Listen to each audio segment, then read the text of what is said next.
Friends, welcome back to Sushila Kulal ಕಿಚನಿಂದ ಸುಶೀಲಾ ಮಾತಾಡ್ತಾ ಇದ್ದೇನೆ. ಫ್ರೆಂಡ್ಸ್, ನಾನಿವತ್ತು ತುಂಬಾ ಶೆಕೆ ಅಂದರೆ ತಡ್ಕೊಳ್ಳಿಕ್ಕಾಗ್ತಾಯಿಲ್ಲ ನೋಡಿ. ಈ ಥರ ಗಾಳಿ ಹಾಕಿದ್ರೂ ತಡ್ಕೊಳ್ಳಿಕ್ಕಾಗ್ತಾಯಿಲ್ಲ, ಅಷ್ಟು ಬಿಸಿಲು ಮತ್ತು ಮೋಡ ಇರ್ತದೆ, ಬಿಸಿಲು ಇರ್ತದೆ, ಉರಿ ಇರುತ್ತಲ್ಲ, ಶೆಕೆ ತಡ್ಕೊಳ್ಳಿಕ್ಕಾಗ್ತಾಯಿಲ್ಲ. ಇನ್ನಾದರೂ ಈ ಟೈಮಲ್ಲಿ ಒಂದೊಂಚೂರು ಕೋಲ್ಡಾಗಿ ಕುಡಿಯುವಂಥ ಜ್ಯೂಸ್ ಕುಡಿಯುವಂತ ಅನಿಸ್ತಾ ಇತ್ತಲ್ಲ. ಆ ಥರ ಆಗುತ್ತಲ್ಲ, ಎಲ್ರಿಗೂ ಆಗುತ್ತಲ್ಲ, ನಿಮ್ಗಾಗುತ್ತೆ, ನನಗಾಗುತ್ತೆ. ಮತ್ತು ನನಗೆ ಇವತ್ತು ಹಸ್ಬೆಂಡ್ ಒಂದು ವಾಟರ್ ಮೆಲನ್ ತಂದಿದ್ರು. ಬಚ್ಚಂಕಾಯಿ ಅಂತ ಹೇಳ್ತೇವಲ್ಲ, ಕನ್ನಡದಲ್ಲಿ ಬಚ್ಚಂಕಾಯಿ ಅಂತ ಹೇಳ್ತೇವೆ, ಕಲ್ಲಂಗಡಿ ಹೇಳ್ತೇವೆ ನೋಡಿ.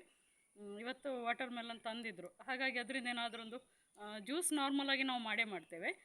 ಅದರಿಂದ ಒಂಚೂರು ಸ್ಪೆಷಲ್ ಹಾಕಿ ಒಂಚೂರು ಚೆನ್ನಾಗಿ ಜ್ಯೂಸ್ ಮಾಡಿ ತೋರಿಸುವಂತ ಅನಿಸಿತ್ತು. ನಾನು ಮಾಡ್ತಾಯಿದ್ದೆ, ನಮ್ಮ ಮನೆಗೆ ಜ್ಯೂಸ್ ಮಾಡ್ತಾಯಿದ್ದೆ. ಹಾಗಾಗಿ ಮಾಡಬೇಕಾದ್ರೆ ನಿಮ್ಮ ಜೊತೆ ಆ ವಿಡಿಯೋವನ್ನು ಶೇರ್ ಮಾಡ್ತಾ ಇದ್ದೇನೆ. ಫ್ರೆಂಡ್ಸ್, ನಿಮಗೆ ನಾನು ಮಾಡಿದ ಈ ವಿಡಿಯೋ ಇಷ್ಟ ಆದರೆ ನಮ್ಮ ಚಾನಲ್ಗೆ ಒಂದು ಲೈಕ್ ಕೊಡಿ ಆಯಿತಾ, ಪ್ಲೀಸ್ ಲೈಕ್ ಕೊಡಿ. ಆದಷ್ಟು ಸ್ವಲ್ಪ ಶೇರ್ ಮಾಡ್ತಾ ಬನ್ನಿ. ಮತ್ತು ಯಾರ್ಯಾರು ನಮ್ಮ ಚಾನಲಿಗೆ ಇವಾಗ ಹೊಸಬ್ರು ಯಾರಾದರೂ ನೋಡ್ತಾ ಇದ್ದರೆ ಸಬ್ಸ್ಕ್ರೈಬ್ ಆಗಿ, ಸಪೋರ್ಟ್ ಆಗಿ. Thank you friends.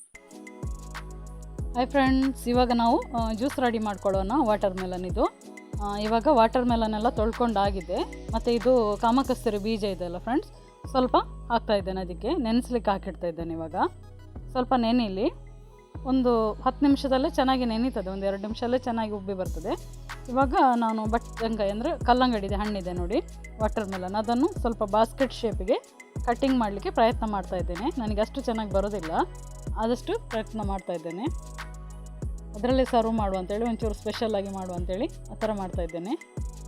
ಇವಾಗ ನಾವು ಸ್ವಲ್ಪ ಕಟ್ಟಿಂಗ್ ಎಲ್ಲ ಮಾಡ್ಕೊಂಡಿದ್ದೇವೆ ನೋಡಿ, ಬಿಡಿಸಿಟ್ಕೊಂಡಿದ್ದೇವಲ್ಲ ಹಣ್ಣು, ಅದನ್ನು ನಾವು ಮಿಕ್ಸಿಗೆ ಹಾಕಿ ಸ್ವಲ್ಪ ರುಬ್ಕೋಬೇಕು. ಆನಂತರ ಸ್ವಲ್ಪ ಹಣ್ಣು ನಾವು ಕಟ್ಟಿಂಗ್ ಮಾಡಿ ಸಪ್ರೇಟ್ ಇಟ್ಕೋಬೇಕು.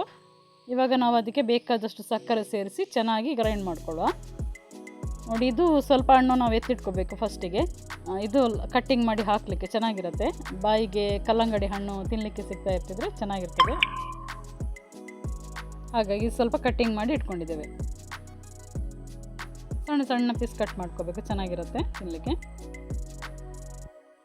ಇವಾಗ ನಾವು ರುಬ್ಬಿದ ಇದ್ದಿದ್ದಲ್ವ ಕಲ್ಲಂಗಡಿ ಹಣ್ಣು ಇದೆಯಲ್ಲ, ಅದನ್ನು ನಾವು ಸೋಸ್ತಾ ಇದ್ದೇನೆ ಕ್ಲೀನಾಗಿ.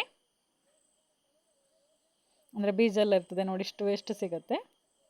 ಇವಾಗ ಸೋಸಿ ರೆಡಿಯಾಗಿದೆ. ನಾವು ಇದನ್ನು ಇದೇ ಥರ ಸಹ ಕುಡಿಬೋದು. ಅಂದರೆ ಸಕ್ಕರೆ ಇದೆ, ಕಲ್ಲಂಗಡಿ ಹಣ್ಣಿದೆ, ಮತ್ತು ಸ್ವಲ್ಪ ಏಲಕ್ಕಿ ಮತ್ತು ಸ್ವಲ್ಪ ಕಾಳುಮೆಣಸು ಹಾಕ್ಕೊಂಡ್ರೆ ಚೆನ್ನಾಗಿರುವಂಥ ಜ್ಯೂಸ್ ರೆಡಿಯಾಗಿದೆ.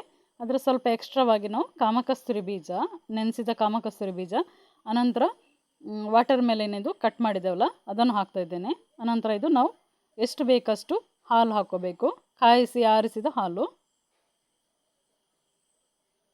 ಎಷ್ಟು ಬೇಕಷ್ಟು ಹಾಕ್ಕೊಳ್ಳಿ, ಚೆನ್ನಾಗಿರುತ್ತೆ. ಮತ್ತು ಸ್ವೀಟ್ ಎಲ್ಲ ಕರೆಕ್ಟಾಗಿದೆ ನೋಡ್ಕೊಳ್ಳಿ. ನಾನು ಐಸ್ ಕ್ಯೂಬ್ ಹಾಕ್ತಾಯಿಲ್ಲ, ಅದಕ್ಕೋಸ್ಕರ ನಾನು ಫ್ರಿಜ್ಜಲ್ಲಿ ಸ್ವಲ್ಪ ಹೊತ್ತು ಕೋಲ್ಡ್ ಆಗಲಿಕ್ಕೆ ಇಟ್ಟುಬಿಟ್ಟಿದ್ದೆ. ಅನಂತರ ನಾನು ಸರ್ವ್ ಮಾಡ್ತಾಯಿದ್ದೇನೆ. ಬೇಕಂದರೆ ನೀವು ಐಸ್ ಪೀಸ್ ಸಹ ಹಾಕ್ಕೋಬೋದು ನೋಡಿ. ಒಂದು ಸ್ವಲ್ಪ ಸ್ಪೆಷಲ್ ಆಗಿರಲಿ ಅಂತೇಳಿ ನಾನು ವಾಟರ್ ಮೆಲನ್ನಿನ ಗೋಡಿನಲ್ಲೇ ಸರ್ವ್ ಮಾಡ್ತಾಯಿದ್ದೇನೆ ಜ್ಯೂಸನ್ನು. ನೋಡಿದ್ರಲ್ಲ ಫ್ರೆಂಡ್ಸ್, ಸಿಂಪಲ್ ಈಸಿ ಅಲ್ವ. ಅಂದರೆ ಕುಕಿಂಗ್ ವಿದೌಟ್ ಫೈರಿಗೂ ಇದನ್ನು ರೆಸಿಪಿಯನ್ನು ಮಾಡ್ಕೋಬೋದು, ಚೆನ್ನಾಗಿರುತ್ತೆ. ಮತ್ತೊಂಚೂರು ಸ್ಪೆಷಲ್ ಆಗಿರುತ್ತೆ. ಇವಾಗ ಅಷ್ಟು ಹೀಟ್ ಇದೆ ನೋಡಿ, ಅದಕ್ಕೂ ಚೆನ್ನಾಗಿರುವಂಥ ಕೂಲ್ ವಾಟರ್ ಮೆಲನ್ ಜ್ಯೂಸ್ ರೆಡಿಯಾಗಿದೆ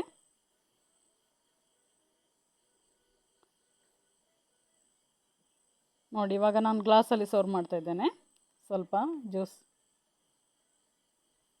ಚೆನ್ನಾಗಿರುತ್ತೆ. ಅಂದರೆ ಈ ಕಾಮಕಸ್ತೂರಿ ಬೀಜ, ವಾಟರ್ ಮೆಲನ್ ಚೆನ್ನಾಗಿರುತ್ತೆ. ಹಾಲೆಲ್ಲ ಹಾಕಿದಾಗ ಒಂಥರ ಡಿಫ್ರೆಂಟ್ ಟೇಸ್ಟ್ ಬರುತ್ತೆ.